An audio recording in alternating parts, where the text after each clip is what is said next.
thirsty man passes by, streams for mirages, idolized ideals, empty applause. But I'm building a raft made of notes pulled from bottles where the scorched earth meets the flood. The poor devils you pity are our friends who died trying. If it hasn't got you, it's just a matter of time. But I see the edge coming and I'll step on the gas to feel the air before the fall. And in my four-chambered heart, I have plastered all walls with the scraps and the maps that I've found to make sense of it all. You know, a lonely man passes me by for a woman who never once loved him and never once lied. But I was not born here to tug at his shirt sleeves, so I guess this is goodbye. In my four-chambered heart, I have swept all the floors, and I'll dance here by myself with open windows and doors.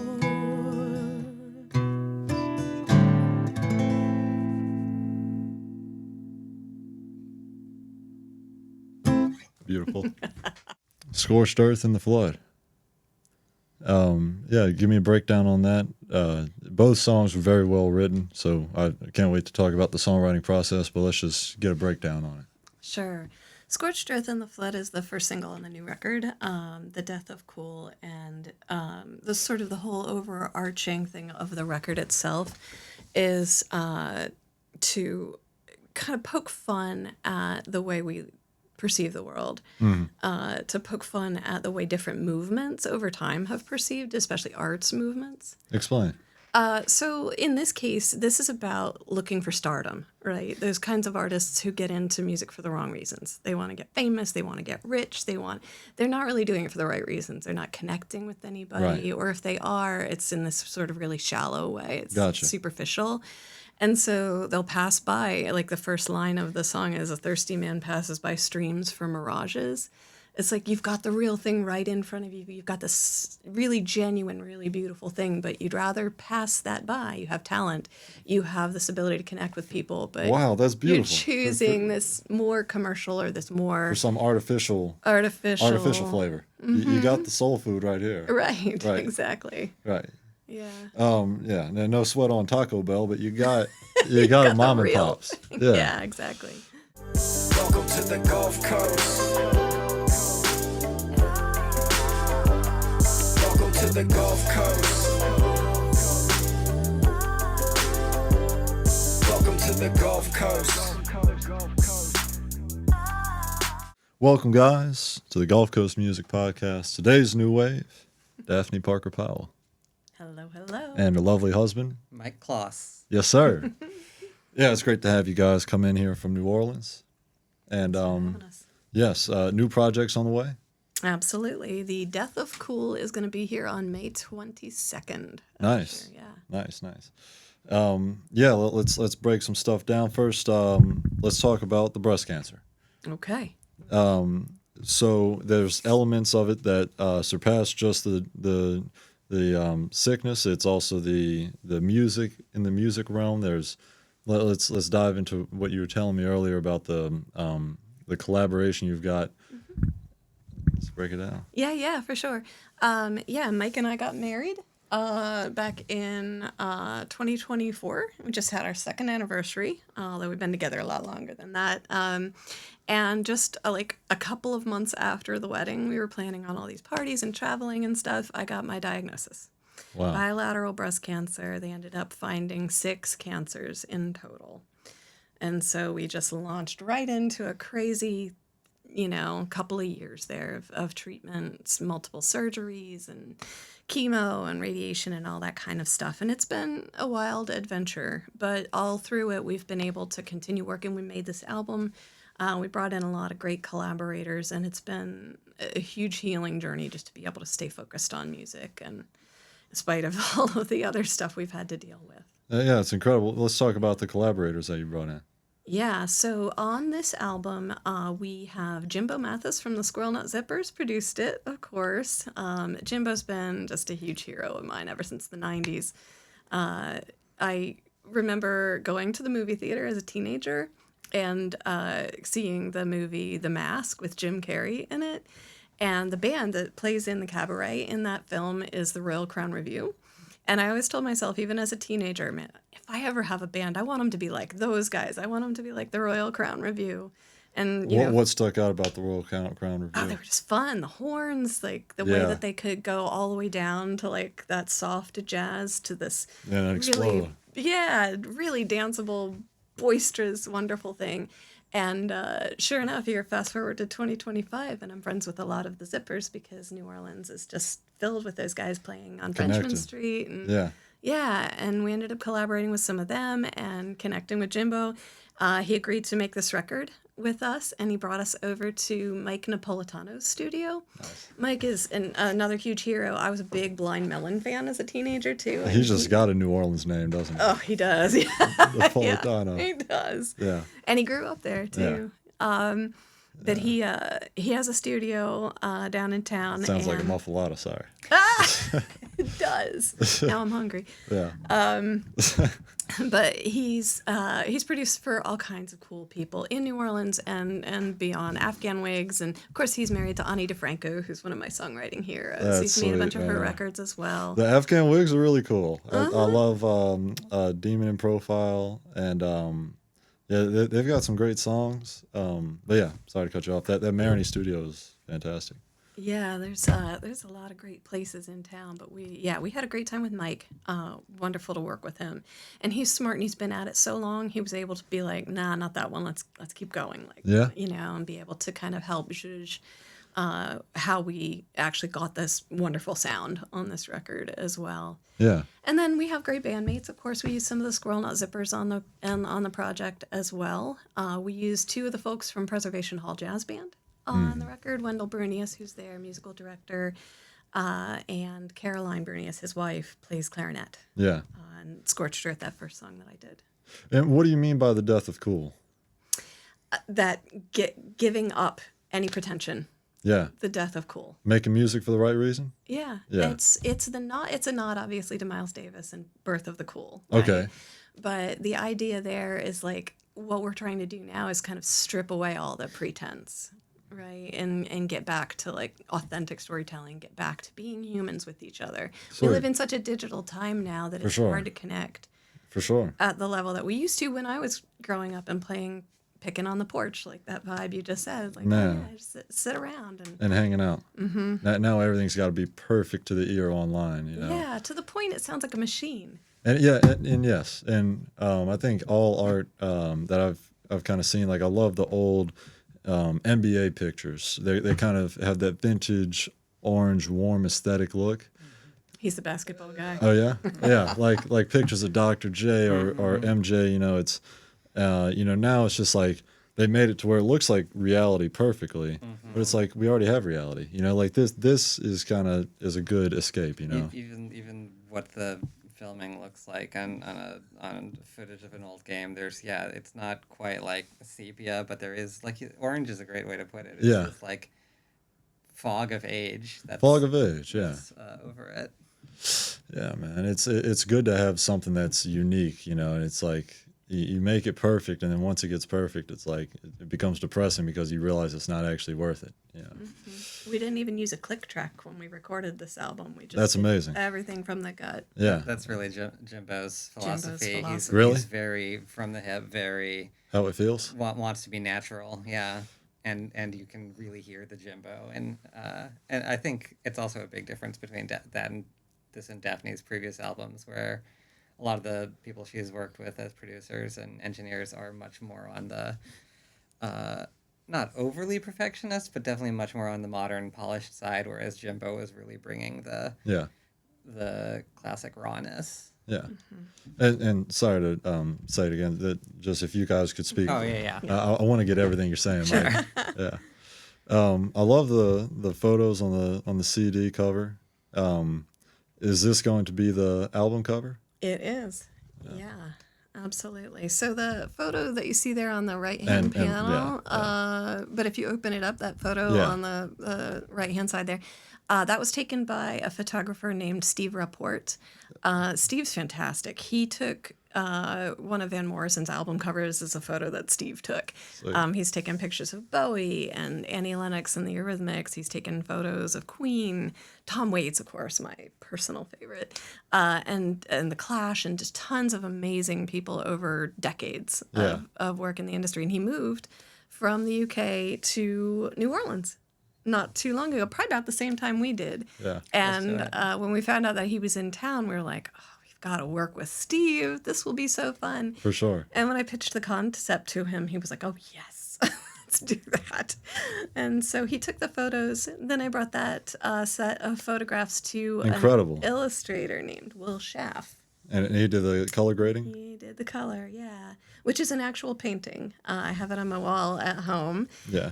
Will did all of the artwork for like Jason Molina songs, Ohia and Magnolia Electric Company. He did Ockerville Rivers record covers. Sweet. And Brownbird and lots of great people. So we love Will's work as well. Sweet, man. What's the significance of the typewriter?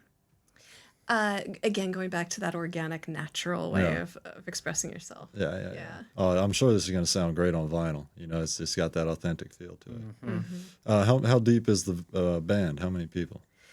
The core band that we play with out live is 6 of us. Yeah. And then we brought in a couple of extra folks. Jimbo has another project called Creatures of the Southern Wild.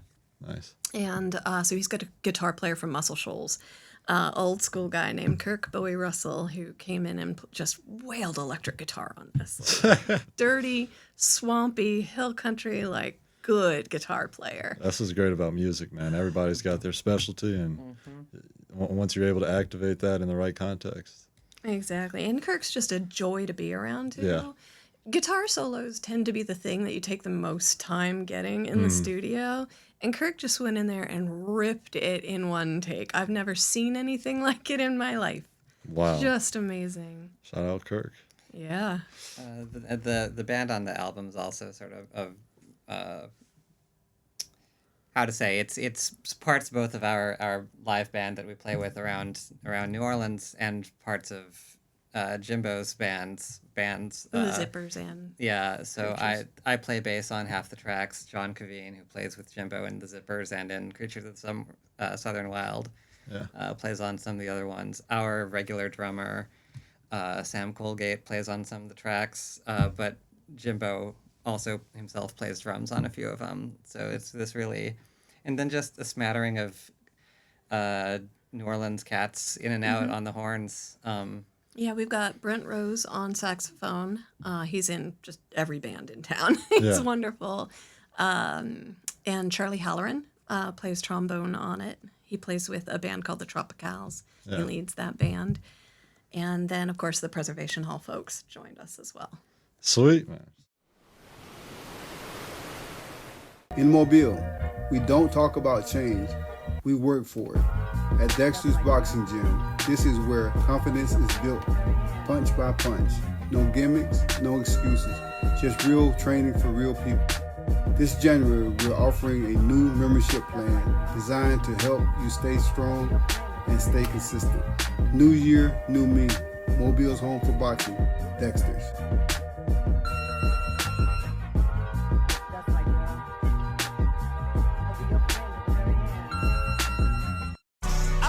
Communicate proper, that fifth one, pop and attack. If them niggas start switching up beats on their tracks, let them know they've been copying swag.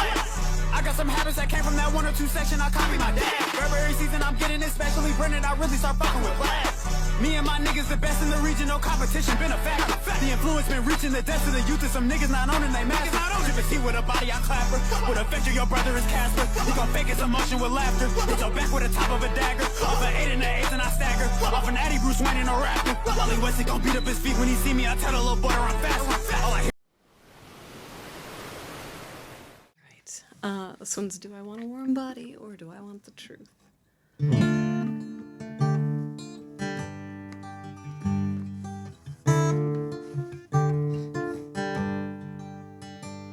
Do you love the cross you hang from? Do you love your crown of thorns? Do you think you might be worshipped for your scorn? I didn't come here to drag you into the dark, blowing at leaves, rubbing for sparks, asking a God I left in my youth. Do I want a warm body or do I want the truth?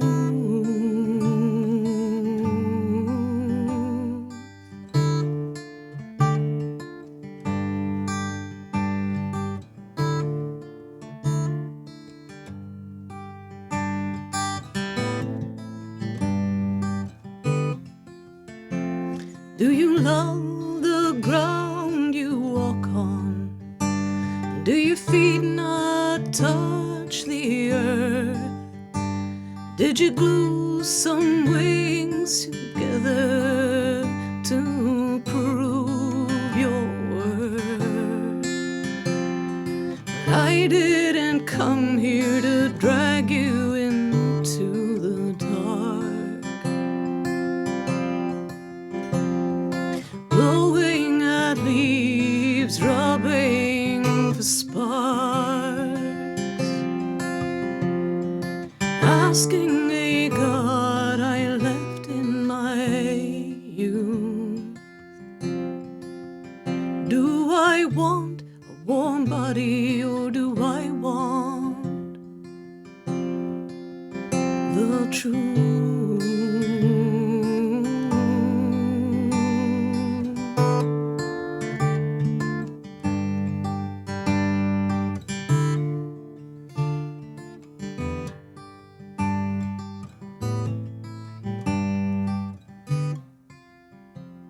Would you cherry pick your givers? You want her mouth but not her hands, but a picture is its slivers and her soul is the promised land. And I didn't come here to drag you into the dark, blowing at leaves, rubbing for sparks, asking a God I left in my youth. Do I want a warm body or do I want the truth?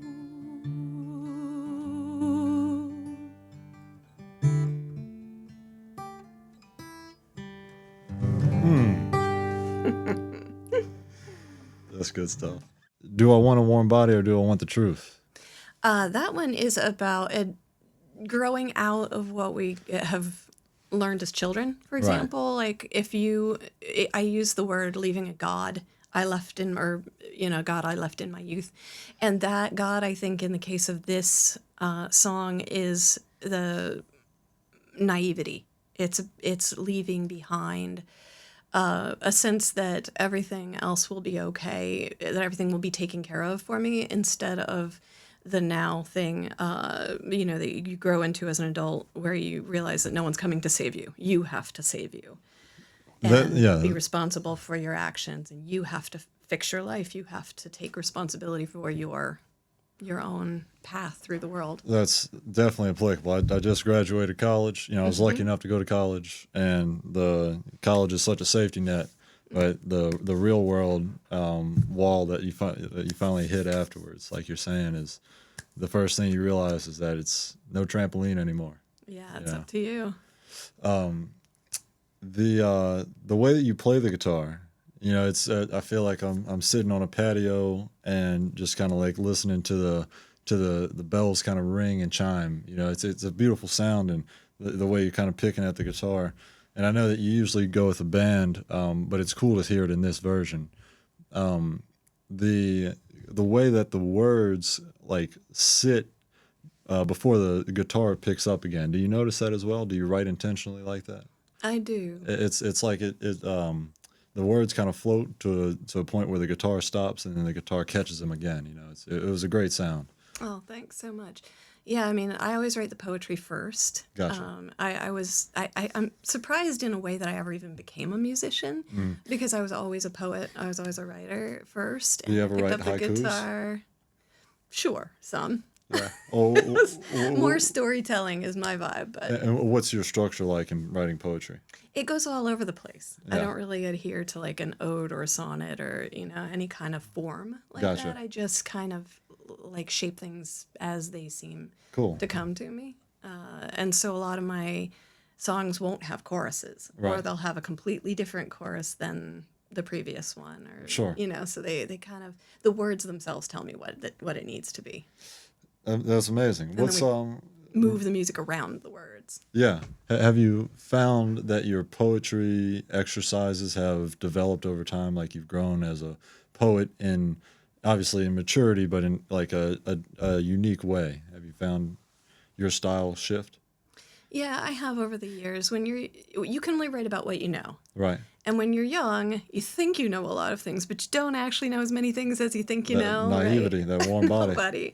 Yeah. And the older you get and the more you write and the more times you go put yourself through that humilitron, right, Yeah. of sharing your work with other people and being critiqued and even coming back and cringing at your own words later on, that stuff all kind of shapes you.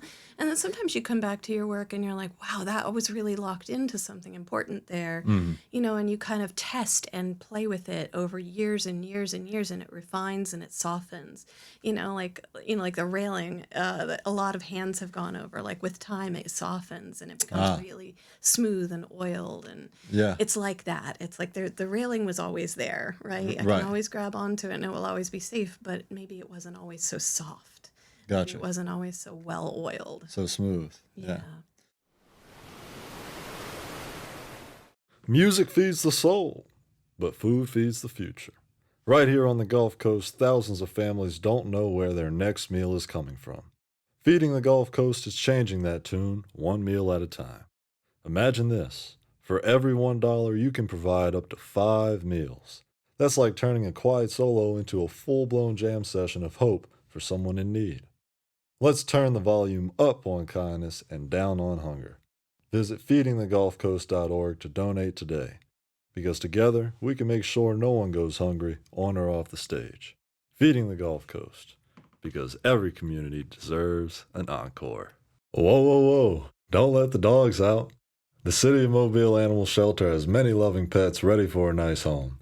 Whether you're looking for a dog like Snoop or a cat like Doja, the City of Mobile Animal Shelter is where you can find your next friendly companion. They're located at 855 Owen Street, and you can stop by anytime between 10 a.m. to 4 p.m. We all need a little bow wow in our lives. Call 251-208-2800 because the City of Mobile Animal Shelter has you covered. That's 251-208-2800. Roof! At Roosters, we are committed to using quality, locally sourced ingredients as often as possible. That's why we partnered with Bayou Corps Farms to take their heirloom corn, locally grown in Bon Secours, and use it to create the corn flour for our new always fresh corn tortillas. Our other partner, Tortilleria E&H in Daphne, receives the Bayou Cora corn flour and uses it to make the tortillas. The heirloom corn tortillas then get delivered to Roosters, where they are used to make our signature tacos. The end result is freshness and flavor you can't get anywhere else. Roosters, for the love of food. It's amazing how well connected you guys are, and how good of a sense of finding the right talent you guys have. It happened so quick when we moved down to New Orleans. Yeah. It's a small town like that. Yeah. Let's see. What was Cuba like? How was the Cuban music scene? I didn't get to do a lot of Cuban music, which made me sad. I think your music would fit in though. They just, easy picking. Yeah, and I wish I'd had more time there. I was only there for a couple of days. We came down. Everybody knows that there's a lot of turmoil going on in Cuba right now. They don't have fuel. They can't, Right. Can't get a lot of what they need right now. A lot of folks, especially out in the provinces, are really starting to hurt. And so we flew down with about 350 pounds of medical supplies and shelf-stable food and stuff like that. Right. Did a big event with 150 kids and gave out toys and food and medical stuff and vitamins and all kinds of things. So that was the big part of the trip, but I also got to go down into Old Havana for one day. Just about got heat stroke, but... But I went to Floridita, the bar that Hemingway used to sit and get drunk at. In Cuba? In Havana. In Floriditas. Floridita. That's amazing. So I went to Floriditas last night in Mobile. And there's one here, huh? It's so cool. You go. It's like a sneaky spot. You have to have a password. You go down an elevator to the basement. There's a guy waiting outside. You tell him La Piña de Plata was yesterday's password. Like, all right, get in. You just have a good time, An old school speakeasy. Exactly. That's awesome. Exactly. Well, yeah, that's awesome. What was the best food in Cuba? I had ceviche 3 times because seafood is easy to come by when you live on the Caribbean Sea. Yeah. But yeah, all of it was wonderful. Nice. Citrus and seafood. Citrus Hard to and go seafood. wrong. Well, sweet. What are the future plans then? We've got the project on the 22nd of May. Mm-hmm.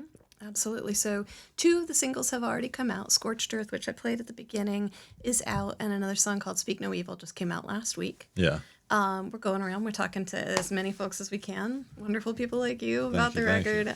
So I'll be doing a whole bunch of that for a little while. Playing some shows. We're going to be playing French Quarter Fest in April in town. Nice. It's our first time playing it, and I'm Let's go. stoked on it. Yeah. How does that feel? It feels amazing. Wow. Very, very rewarding because you work so hard for so long, and those slots are, it's coveted, it's really cherished, and it's that feeling like all that hard work is starting to hit. It's like yes, Man, well, doing it right. Yeah. So is it going to be the 6-part band, or like how many? We're playing a songwriter-focused stage, so we're going to do it as a 4-piece. Nice. It's more about the storytelling for that particular stage. Really cool. Really cool. Gosh, man, that's just tremendous. How are you gonna prepare for that? Are you gonna just do the same preparation? Yeah, we'll play songs from the new record. We have an hour slot, so we'll probably try to hit just about everything from the new record. Nice. Maybe a couple of the old hits that everybody likes. Nice. We getting Popeyes that night. You know what I mean? That's a good day. Yeah. Well, cool. That's really exciting. Yeah. Anything else, Mike? I don't know. It's exciting times. We're after the album comes out, we're hoping to hit the road this summer and take it around, especially in the Northeast and the Midwest. Cool. Yeah. Working on locking up those gigs. But this is a really exciting album. It's the first album I've been on with Daphne. I only started playing music actually with her after we moved to New Orleans a few years ago. Wow. And it's a thrill to be in this very special project. Yeah. Cool, man. Cool. Well, yeah, I really appreciate you guys for considering this platform as a good exposure for the project, and I look forward to hearing it, and keep your ears open for May 22nd, the Death of Cool. We're going into the summer with this one. Thank you guys so much for coming on the podcast. We'll see you guys in the next wave. Welcome to the Gulf Coast. Welcome to the Gulf Coast. the Gulf Coast.